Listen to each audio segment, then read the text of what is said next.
یعنی مولا علی کو شہید کیوں کیا ہے؟ عورت کے دل میں تھا، اور یہ عورت جس انسان سے نکاح کرنا چاہتی تھی اس نے یہ شرط رکھی تھی کہ اگر وہ مولا کائنات کا سر کاٹ کر لا کر دیتی ہے۔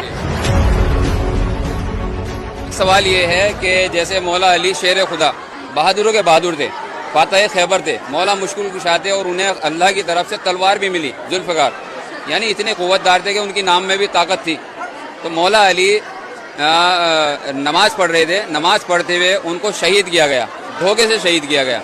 لوگ جانتے ہیں کہ کس نے کیا، ابن ملجم عبد الرحمن، یعنی مولا علی کو شہید کیوں کیا ہے؟ مولا علی کی شہادت اور کا جو خاص ایک مقصد ہے، یہ خفیہ بغض ہے، اہل بیت سے بغض علی تھا، مولا کائنات کا علم تھا، مولا کائنات کی سخاوت تھی، ان کا ایک عادلانہ مزاج تھا، ایک یہ ریزن تھا۔ اس کے علاوہ ایک جو خاص وجہ یہ تھی کہ ایک شخص تھا اور اس کو ایک لڑکی سے محبت تھی، اس لڑکی کے والد، بھائی اور بیٹے، 3 لوگوں کو مولا کائنات نے ایک جنگ میں قتل کر دیا۔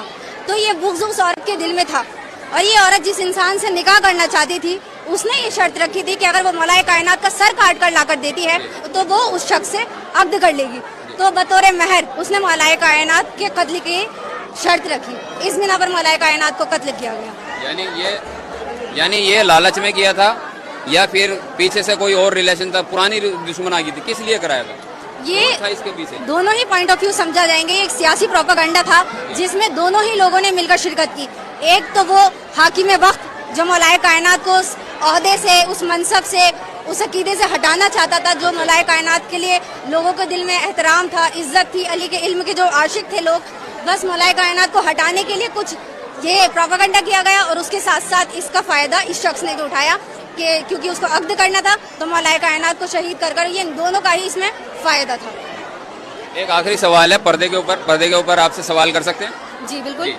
یہ ہے کہ کہتے ہیں نا کہ وہ ہو نہیں سکتی کبھی زینب کی کنیزیں، چادر کے بھی ہوتے ہوئے سر جن کے کھلے ہوں۔ تو جو لڑکیاں یا عورتیں ہماری ماں بہنیں بازاروں میں یا ویسے بے پردہ رہنے کو آزادی کہتے ہیں، ان کے لیے آپ کیا میسج دینا چاہیں گے؟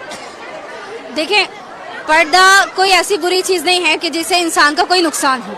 پردے سے نہ کسی کا ذاتی نقصان ہے، نہ کسی کا مالی نقصان ہے۔ پردہ نہ کسی کے ایجوکیشن میں حائل ہوتا ہے، پردہ نہ کسی کے پروفیشن میں حائل ہوتا ہے۔